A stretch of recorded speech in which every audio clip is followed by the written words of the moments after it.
प्यारे विद्यार्थियों, जैसा कि इस लेक्चर के थंबनेल और हेडिंग से ये स्पष्ट है कि इस लेक्चर का टॉपिक रहेगा हमारा साइक्लोट्रॉन। साइक्लोट्रॉन क्या है? साइक्लोट्रॉन वास्तव में एक युक्ति है। इस युक्ति का प्रयोग हम लोग नाभिकीय भट्टी में यानी परमाणु रिएक्टरों में काफी करते हैं, जहां पर हमें परमाणुओं की श्रृंखला अभिक्रिया यानी चेन रिएक्शन कराने का जरूरत पड़ता है। तो यहाँ पर देखिए साइक्लोट्रॉन है क्या, साइक्लोट्रॉन का सिद्धांत क्या है, ये लिखा गया है और आपके दाहिने तरफ साइक्लोट्रॉन का नामांकित चित्र दिया गया है। दोनों चित्र एक ही है, बस यहाँ पर जो ऊपर वाला चित्र है उस चित्र में हम लोग साइक्लोट्रॉन को किनारे से देख रहे हैं और नीचे जो चित्र है उसमें साइक्लोट्रॉन को हम लोग ऊपर की तरफ से देख रहे हैं। बस इतना सा ही अंतर है। तो चलिए सबसे पहले साइक्लोट्रॉन होता क्या है उसको देख लेते हैं। साइक्लोट्रॉन एक युक्ति है। युक्ति है मतलब साइक्लोट्रॉन एक मशीन है जिसका प्रयोग प्रोटॉन, न्यूट्रॉन या अल्फा कणों को उच्च ऊर्जा से त्वरित करने में प्रयोग किया जाता है। कहने का मतलब क्या है कि जो धनात्मक कण होते हैं, यहाँ पर देखिए जो तीन कणों का मैंने जिक्र किया है, तीनों ही धनावेशित है। प्रोटॉन हो, न्यूट्रॉन हो या चाहे अल्फा कण हो, इन धनावेशित कणों को जब हमें उच्च ऊर्जा के साथ त्वरित करना पड़ता है तो जिस युक्ति का हम प्रयोग करते हैं उसे हम कहते हैं साइक्लोट्रॉन। अब यहां पर देख लेते हैं कि इसका सिद्धांत क्या है। इस चित्र के बारे में, इसकी कार्यविधि के बारे में मैं आगे बताऊंगा, लेकिन पहले आप ये जान लीजिए साइक्लोट्रॉन क्या है और उसका सिद्धांत क्या है। सिद्धांत यह है कि एक आवेशित कण को समय के साथ परिवर्तित मध्यम विद्युत क्षेत्र द्वारा लंबवत चुंबकीय क्षेत्र की उपस्थिति में वृत्ताकार पथ में उच्च ऊर्जा के साथ त्वरित किया जा सकता है। आप जानते हो कि किसी भी आवेशित कण पर अगर वहां पर चुंबकीय क्षेत्र विद्यमान है और वो आवेशित कण गतिमान है तो उस पर एक बल लगता है, जिस बल को हम चुंबकीय लॉरेंज बल कहते हैं और इस बल का मान F बराबर Q V B sine theta के बराबर होता है। अब देखिए बल का जो परिभाषा होता है न्यूटन की गति के द्वितीय नियम से, बल बराबर होता है द्रव्यमान गुणित त्वरण। अगर किसी कण पर बल लग रहा है तो उसका द्रव्यमान तो परिवर्तनशील नहीं है, द्रव्यमान स्थिर है। तो बदल क्या रहा है? त्वरण बदल रहा है, त्वरण लग रहा है, तभी हमारा बल लग रहा है। तो यहां पर भी वही चीज है, साइक्लोट्रॉन भी उसी सिद्धांत का प्रयोग करता है कि समय के साथ परिवर्तित मध्यम विद्युत क्षेत्र, इसको थोड़ा याद रखेंगे, और लंबवत चुंबकीय क्षेत्र की उपस्थिति में किसी आवेशित कण को उच्च ऊर्जा के साथ त्वरित किया जा सकता है। मतलब उस आवेशित कण के वेग में बहुत ज्यादा वृद्धि किया जा सकता है। यहां पर देखिए साइक्लोट्रॉन जो है, साइक्लोट्रॉन में होता क्या है, इसके कार्यविधि को डिटेल में मैं बाद में बताऊंगा। यहां पर देखिए ऊपर नीचे दो चुंबक के दो ध्रुव है, उत्तरी ध्रुव नॉर्थ, दक्षिणी ध्रुव साउथ। यहां पर दो खोखले बेलन है, आधे आधे बेलन है, बेलन को बीच में से काट दिया गया है। यहां पर बीचों बीच हम क्या करेंगे, एक आवेशित कण को छोड़ देते हैं। आवेशित कण को छोड़ने से क्या होता है, चूंकि यहाँ पर उच्च आवृत्ति का एक दोलित्र लगा हुआ है, लगातार विद्युत क्षेत्र बदलता रहेगा। इसके डिटेल में हम लोग जब इसकी कार्यविधि के बारे में पढ़ेंगे तब समझेंगे। अभी ये समझिए कि एक बार यहाँ पर D1 पे चालू होगा, एक बार D2 पे चालू होगा। जब D2 चालू होगा तो D1 ऑफ, जब D1 चालू होगा तो D2 ऑफ। तो जैसे आवेशित कण को ये बीचों बीच में छोड़ दूंगा तो ये कण लगातार ऐसे गोल गोल गोल गोल घूमना शुरू करेगा, मतलब वृत्ताकार पथ में गति करना शुरू करेगा। शुरू में यहाँ पर स्थिर रहेगा, फिर धीरे धीरे इसका वेग बढ़ता जाएगा और ये इस जो खोखला बेलन है इसके अंदर बहुत तेजी से वृत्ताकार गति करने लगेगा और एक समय आएगा कि इस खिड़की W से होता हुआ वो बाहर आ जाएगा। तो वृत्ताकार गति कर रहा है अगर कोई कण तो उसका त्रिज्या कितना होगा। पिछले लेक्चर्स में हम लोगों ने पढ़ा है कि चुंबकीय क्षेत्र की उपस्थिति में किसी आवेशित कण की गति, उसी सिद्धांत का हम लोग प्रयोग कर रहे हैं। यहां पर हम जो अभिकेंद्र बल है, वृत्ताकार गति करते किसी भी कण पर अभिकेंद्र बल लगता है और चुंबकीय क्षेत्र है तो चुंबकीय बल लगेगा। दोनों बल बराबर होंगे, तो मैंने अभिकेंद्र बल mv² बटा r बराबर qvb sin 90 लिया। थीटा की जगह 90 ले रहे हैं, इसलिए ले रहे हैं कि देखिए जिधर गति का जो दिशा है v और जो चुंबकीय क्षेत्र का दिशा है वो दोनों एक दूसरे के लंबवत है, फ्लेमिंग के बाएं हाथ का नियम। तो साइन 90 का मान हो गया 1। यहाँ पर m क्या है, आवेशित कण का द्रव्यमान, v है आवेशित कण का वेग, r है वृत्ताकार पथ की त्रिज्या, q है आवेशित कण पर आवेश, b है चुंबकीय क्षेत्र की तीव्रता, और यहाँ पर जो थीटा आता है, थीटा होता है वेग और चुंबकीय क्षेत्र के बीच में बन रहा कोण जो यहाँ पर 90 अंश का है। तो यहाँ पर देखिए ये v और ये v² कैंसिल हो गया, तो जो हमारा त्रिज्या r आ रहा है वृत्ताकार पथ का वो mv बटा qb आ रहा है। अगर पिछले लेक्चरों को आपने देखा होगा तो आपको स्पष्ट होगा कि इस वृत्ताकार पथ की त्रिज्या r बराबर mv बटे qb कैसे आता है। अब वृत्ताकार पथ में गति करते हुए किसी कण का आवर्तकाल क्या होगा वो भी निकालना है, जो हम पहले निकाल चुके हैं उसी तरीके से निकालना है। आवर्तकाल क्या होता है, समय बराबर होता है दूरी बटे समय। r त्रिज्या के वृत्ताकार पथ में अगर कोई एक कण परिक्रमा कर रहा है तो एक चक्कर में वो कितना दूरी चलेगा, जितना उसका वृत्ताकार पथ का परिधि होगा। तो परिधि का सूत्र होता है 2 पाई r बटे वेग, दूरी बटा वेग, यह चाल हमको क्या देगा, समय। तो बराबर यहाँ पर 2 पाई बटे v को रहने दीजिए और यहाँ पर r का जो मान था वहां से r का मान रख दीजिए, mv बटे qb। ये v और v कट गया तो आवर्तकाल t बराबर आ गया 2 पाई m बटे qb।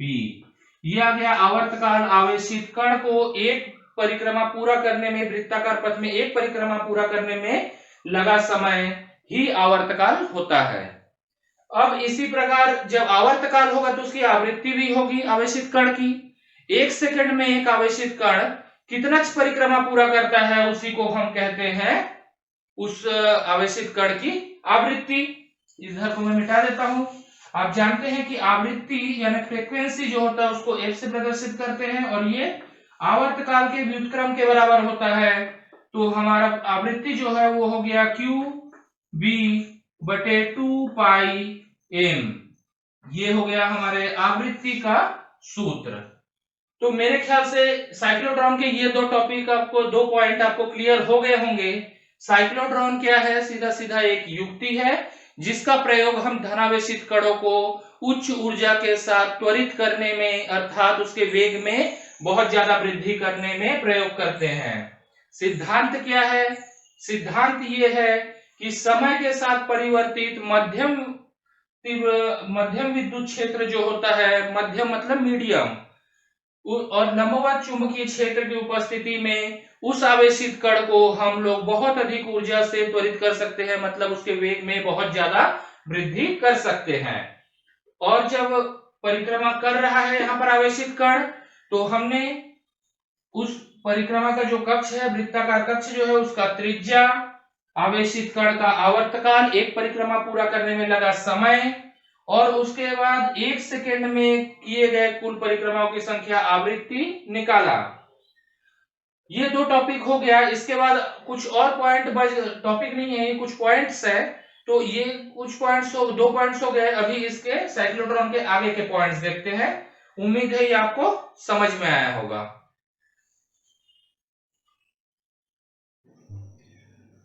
अगला हमारा जो टॉपिक है वो है संरचना। टॉपिक नहीं है, पॉइंट है ये साइक्लोट्रॉन का, संरचना। तो अब इस चित्र के बारे में हम लोग जानना शुरू करेंगे कि इसके अलग अलग जो पार्ट्स हैं, पुर्जे हैं, वो क्या है। यहाँ पर देखिए, पहले D1 और D2 को देखते हैं। यहाँ पर D1 और D2 दो धातु के खोखले बेलन होते हैं, आधे बेलन होते हैं, जो D के आकार में ऐसे कटे रहते हैं। अंदर से ये खोखले होते हैं, मतलब इसके अंदर से कोई आवेशित कण घुस भी सकता है और बाहर निकल भी सकता है। तो D1 और D2 वही है। चूंकि इसका आकार डी के आकृति का है इसलिए हम लोग इसको डीज बोलते हैं। तो पहला आप समझ गए होंगे पॉइंट संरचना में कि D1 और D2 क्या है। ये डीज है, D1 और D2 ये धातु के बने हुए होते हैं, खोखले बेलन होते हैं, आधे बेलन, मतलब एक बेलन जो होगा उसके ऊपर का हिस्सा को हम ऐसे वृत्ताकार दिखेगा, उसको बीचों बीच से आप काट दीजिए तो दो हिस्से जो बन गए, दो डीज बन रहे हैं, D1 और D2। दूसरा है निर्वात कक्ष। निर्वात कक्ष क्या है, देखिए यहां पर ये जो पूरा का पूरा युक्ति है वो एक ऐसे कक्ष के अंदर भरा हुआ रहेगा जहां पर निर्वात है। निर्वात जो होगा काफी उच्च होगा, दबाव आप देख सकते हैं लगभग ये 10 के घाते -6 मिलीमीटर ऑफ मरकरी कॉलम, मतलब पारे के स्तंभ के बराबर होगा। जबकि आप जानते हैं कि जो वायुमंडलीय दबाव होता है वो इससे काफी ज्यादा होता है। तो यहाँ पर निर्वात कक्ष में ये पूरा का पूरा युक्ति भरा हुआ रहेगा। निर्वात मेरे ख्याल से आप समझते हैं, अगर एक बंद खाली बोतल जो ढक्कन से बंद है उस बोतल के अंदर के हवा को भी कंप्रेसर से खींच के हम बाहर निकाल लें तो जो बचेगा वही होगा हमारा निर्वात कक्ष। तीसरा पॉइंट है लंबवत चुंबकीय क्षेत्र। चूंकि देखिए वेग जिधर गति कर रहा है आवेशित कण उसके लंबवत हमको चुंबकीय क्षेत्र B की आवश्यकता है। उसके लिए हम क्या कर रहे हैं, ऊपर और नीचे देखिए दो अत्यंत शक्तिशाली हम लोग चुंबक लेते हैं। ये चुंबक एक वैद्युत चुंबक है, मतलब जब तक विद्युत धारा का प्रवाह रहेगा तब तक ये चुंबक के भांति व्यवहार करेगा। चुंबक का उत्तरी ध्रुव ऊपर की ओर है, दक्षिणी ध्रुव नीचे की ओर है, तो निश्चित ही है कि चुंबकीय क्षेत्र B का मान ऊपर से नीचे की ओर ही होगा। तो देखिए जिस ओर कण गति कर रहा है और जिस ओर चुंबकीय क्षेत्र लग रहा है, तो तीसरा जो अक्ष होगा उस पर उस आवेशित कण पर बल लगेगा। चूंकि बल लगेगा तो बल बराबर होता है द्रव्यमान गुणित त्वरण। तो बल लग रहा है मतलब उसमें त्वरण लग रहा है, त्वरण लग रहा है मतलब उसका वेग बढ़ रहा है। उसके बाद आ जाते हैं उच्च आवृत्ति का दोलित्र। यहां पर देखिए इस पार्ट में यहां पर हमने उच्च आवृत्ति का दोलित्र लगाया है। दोलित्र क्या होता है, दोलित्र वो है जो किसी भी सिग्नल को का दोलन करा दे। यहां पर विद्युत धारा का दोलन करा रहा है, मतलब विद्युत क्षेत्र का दोलन करा रहा है। जैसे आपको एसी करंट और डीसी करंट के बारे में पता होगा, अगर डीसी करंट है तो वो एक बराबर चलता है, लेकिन एसी करंट जो है वो समय के साथ लगातार बदलते जा रहा है। तो यहाँ पर D1 और D2 के बीच में भी उच्च आवृत्ति का दोलित्र लगा हुआ है। उच्च आवृत्ति से मतलब ये है कि यहाँ पर जो दोलन है उसकी आवृत्ति बहुत ज्यादा है, एक सेकंड में दोलनों की संख्या बहुत ज्यादा है।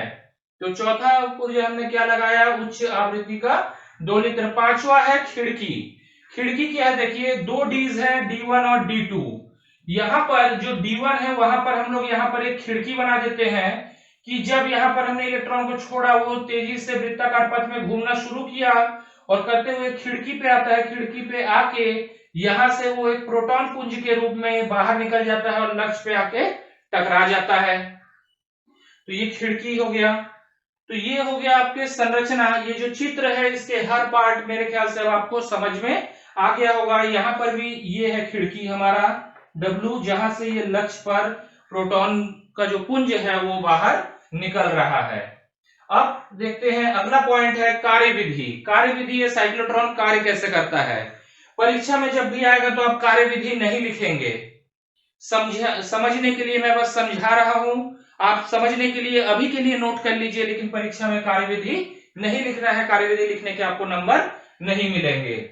यहाँ पर देखिए हो क्या रहा है, कई बार हम लोग इस नियम का बात कर रहे हैं, एक आवेशित कण पर लगने वाले बल पर हम लोग पिछले लेक्चरों से बात करते आ रहे हैं।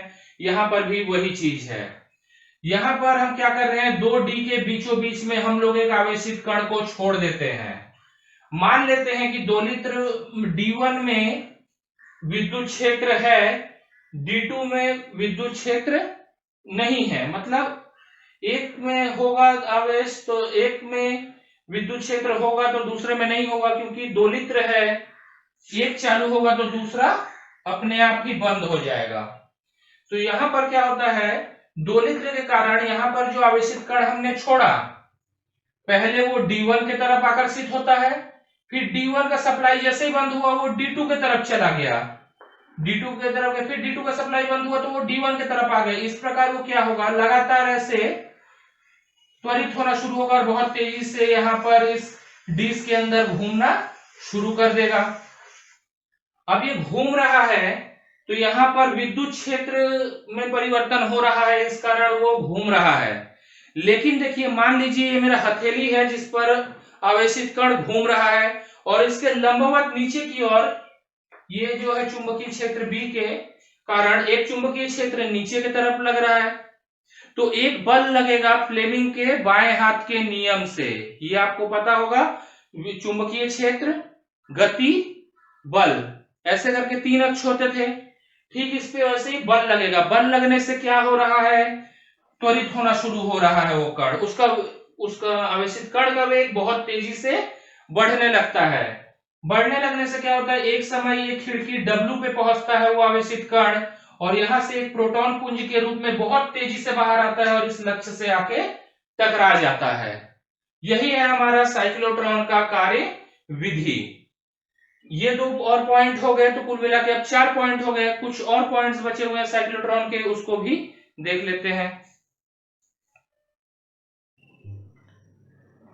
ये रहे हमारे और अगले 2 पॉइंट। इसमें हम लोग देखेंगे आवेशित कण जो है उसका अधिकतम गतिज ऊर्जा कितना होगा, और दूसरा एक साइक्लोट्रॉन की सीमा क्या है। तो पहला देखते हैं आवेशित कण की अधिकतम गतिज ऊर्जा। अगर इस चित्र को आप देख रहे होंगे तो ये आपको समझ में आ रहा होगा कि सबसे बाहरी कक्ष में, जहां से ये खिड़की से बाहर आता है, वहां पर उस आवेशित कण का जो वेग होगा वो सबसे ज्यादा होगा। तो अधिकतम वेग के लिए जो हमारा अभिकेंद्र बल होगा वो हो जाएगा mv0² बटे बाहरी जो कक्ष है, सबसे बड़ा जो कक्ष है उसका त्रिज्या जो हो जाएगा उसको हम लोग r0 ले लेते हैं।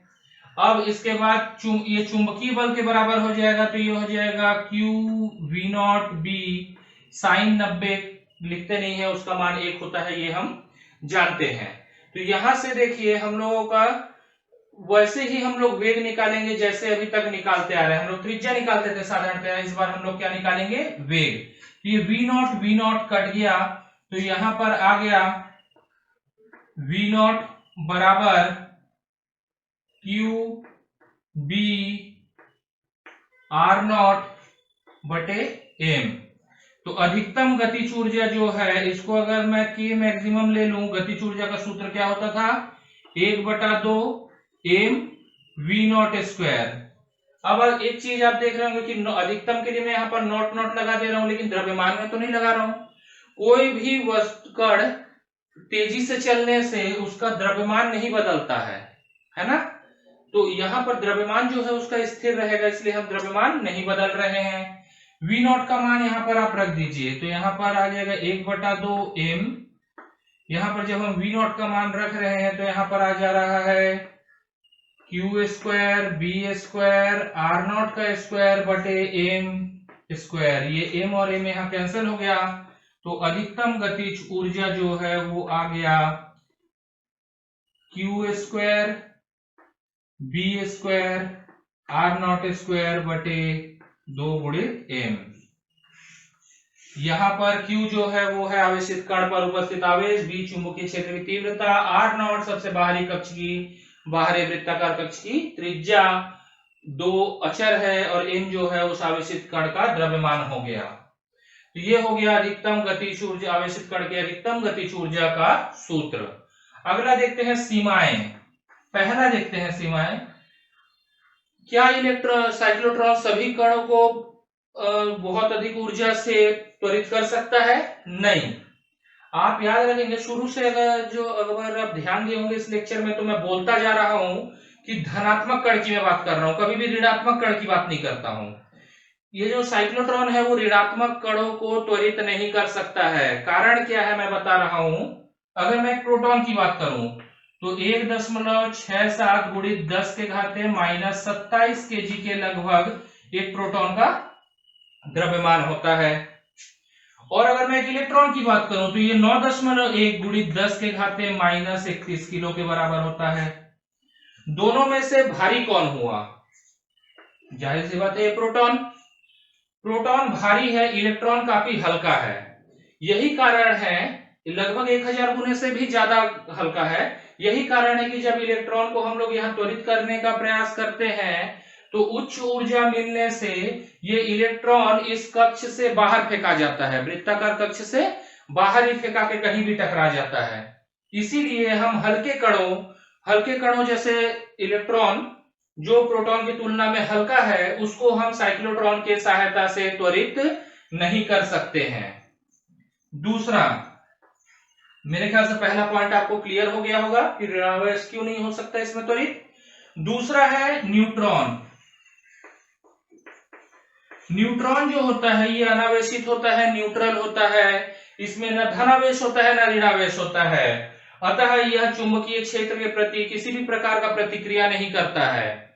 यही कारण है कि न्यूट्रॉन जैसे अनावेशित कणों को हम साइक्लोट्रॉन के माध्यम से त्वरित नहीं कर सकते हैं। ऋणावेश को नहीं कर सकते हैं, क्यों समझ गए? अनावेशित को क्यों नहीं कर सकते ये भी मेरे ख्याल से आप समझ गए। आखिरी और तीसरा जो इसका सीमा है कि हम लोग आवेशित कण को बहुत अधिक वेग से त्वरित कर सकते हैं, लेकिन इतना हम लोग त्वरित नहीं कर सकते कि कण का वेग v जो है वो प्रकाश के वेग c यानी 3 गुणित 10 के घाते 8 मीटर प्रति सेकंड के बराबर हो जाए। ये कभी भी संभव नहीं है। आप बहुत वेग बढ़ा सकते हो लेकिन इतना वेग नहीं बढ़ा पाओगे कि कण का जो आवेशित कण का वेग है वो प्रकाश के वेग के बराबर हो जाए। इसका कारण क्या है? देखिए, v वेग पे किसी कण का जो द्रव्यमान होता है उसका सूत्र होता है mv बराबर m नॉट। m नॉट जो है वो बता रहा है कि विराम पे कण का द्रव्यमान कितना होता है, under root 1 minus v square बटे c स्क्वायर। यहाँ पर v है कण का वेग, c है प्रकाश का वेग, m नॉट है विराम पे कण का द्रव्यमान, mv है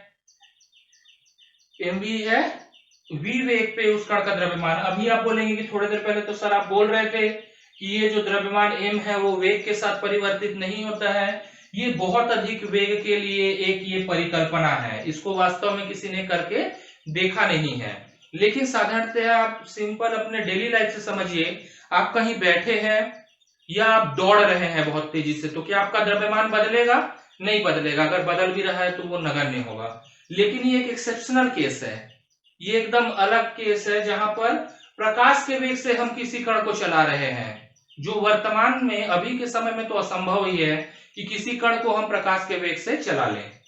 तो उस केस में देखिए यहाँ पर अगर मान भी लीजिए कि v बराबर c हो गया तो ये दोनों कटेगा पिटेगा तो कितना बचेगा? एक में से एक घटा तो कितना आ गया? 0। तो m नॉट बटे 0 कितना हो जाएगा? अनंत। मतलब अगर कोई कण प्रकाश के वेग से चलना शुरू करे तो उसका द्रव्यमान जो है वो अनंत के बराबर हो जाता है। तो इसी सिद्धांत से हम कहते हैं कि साइक्लोट्रॉन में आप त्वरित तो कर सकते हैं कण को, लेकिन इतना त्वरित नहीं कर सकते कि कण का वेग प्रकाश के वेग के बराबर हो जाए। तो ये 3 सीमाएं हो गए साइक्लोट्रॉन के। एक और पॉइंट बच जाता है साइक्लोट्रॉन के उपयोग, उसको भी हम देख लेते हैं।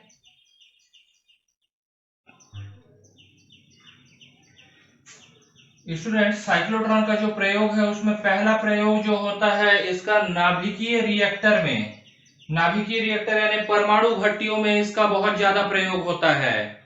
अगर आप लोगों को नाभिकीय अभिक्रिया के बारे में थोड़ा बहुत भी अंदाजा होगा तो आप जानते हैं कि नाभिकीय भट्टी में साधारणतया हम यूरेनियम 235 का प्रयोग करते हैं। यूरेनियम 235 जो है इसका मान लीजिए ये एक नाभिक है, तो इसके नाभिक पर हम लोग बमबारी करते हैं आवेशित कणों का, मतलब ये जो प्रोटॉन पुंज निकल रहा है इस प्रोटॉन पुंज का बमबारी करेंगे हम इसके ऊपर। बमबारी करने से क्या होगा कि ये नाभिक जो है यूरेनियम 235 का ये हल्के नाभिकों में बट जाएगा और ये श्रृंखला अभिक्रिया अगर एक बार शुरू होगा तो फिर वो रोके नहीं रुकता है, उसको रोकने के लिए फिर उसकी अलग प्रक्रिया होती है। तो नाभिकीय रिएक्टर में साइक्लोट्रॉन का सबसे ज्यादा प्रयोग होता है, ये याद रखेंगे। यहाँ पर हम लोग किसी भी तत्व के नाभिक पर आवेशित कणों की बमबारी करके हल्के तत्व प्राप्त करते हैं। दूसरा ये है कि किसी भी तत्व के नाभिक के ऊपर जब हम लोग बमबारी कर रहे हैं आवेशित कण पे, तो हो सकता है कि उसका परमाणु क्रमांक बदल जाए। आप जानते हैं कि कोई भी तत्व X जो होता है वो परमाणु क्रमांक Z पर निर्भर करता है। मतलब अगर आप बात करो नाइट्रोजन और ऑक्सीजन की, तो नाइट्रोजन का परमाणु क्रमांक 7 है, ऑक्सीजन का परमाणु क्रमांक 8 है। अगर मैं ऑक्सीजन में से एक प्रोटॉन निकाल दूं नाभिक में से, तो वो नाइट्रोजन बन जाएगा, या नाइट्रोजन में एक प्रोटॉन बढ़ा दूं तो वो ऑक्सीजन बन जाएगा। तो परमाणु क्रमांक बदल जाते हैं, ये जेड से प्रदर्शित होता है। जब परमाणु क्रमांक बदलते हैं तो तत्व बदल जाते हैं। तो एक तत्व से दूसरे तत्व को संश्लेषित करने के लिए हम लोग साइक्लोट्रॉन का प्रयोग कर सकते हैं। तीसरा है साइक्लोट्रॉन का प्रयोग हम लोग कई तत्वों के आइसोटोप बनाने के लिए करते हैं। आइसोटोप जैसे आप जानते हैं कि हीरा और ग्रेफाइट, हीरा और ग्रेफाइट दोनों ही कार्बन से बने हुए होते हैं। कार्बन जिसका परमाणु क्रमांक होता है 6। लेकिन ये हीरा और ग्रेफाइट आइसोटोप हैं। इनका परमाणु क्रमांक तो बराबर होगा, लेकिन इनकी संरचनाएं और परमाणु भार वगैरह अलग अलग होगा, इसलिए दोनों की प्रकृति भी अलग अलग होगी। साइक्लोट्रॉन में आवेशित कणों का किसी तत्व के नाभिक पर बमबारी करके अब आइसोटोप भी प्राप्त कर सकते हैं। इसके अलावा कई प्रकार के प्रयोग हैं साइक्लोट्रॉन के। तो मेरे ख्याल से ये साइक्लोट्रॉन का टॉपिक आपको क्लियर हो गया होगा। परीक्षा की दृष्टि से साइक्लोट्रॉन अत्यंत महत्वपूर्ण टॉपिक है। 99.9% संभावना है कि साइक्लोट्रॉन टॉपिक आपके आने वाले परीक्षा में जरूर पूछा जाएगा। इसके बारे में जितना मैंने समझाया इसको ध्यान से देखिए। इसके बाद अपने किताबों से भी अध्ययन जरूर एक बार कीजिएगा, एक बार रीडिंग जरूर कीजिएगा, आपके कई सारे डाउट क्लियर हो जाएंगे। कुछ डाउट अगर फिर भी बच जाते हैं तो आप मुझे कमेंट कर सकते हैं। ये लेक्चर अगर आपको अच्छा लगा होगा तो एक लाइक जरूर प्रेस कीजिएगा। अपने दोस्तों और सहपाठियों के साथ इस कोर्स को शेयर कीजिए। चैनल को अगर अभी तक आपने सब्सक्राइब नहीं किया तो चैनल को जरूर सब्सक्राइब कीजिए, बेल के नोटिफिकेशन को प्रेस कर दीजिए, ताकि जब भी मैं नया लेक्चर अपलोड करूं तो आपको सबसे पहले पता चल जाए। इस कोर्स से रिलेटेड जो भी आपका फीडबैक है कमेंट के माध्यम से कृपया मुझे जरूर बताइए। अगर आपको लगता है कि कुछ कमी रह गया है तो उसमें सुधार करने का पूरा प्रयास किया जाएगा। धन्यवाद।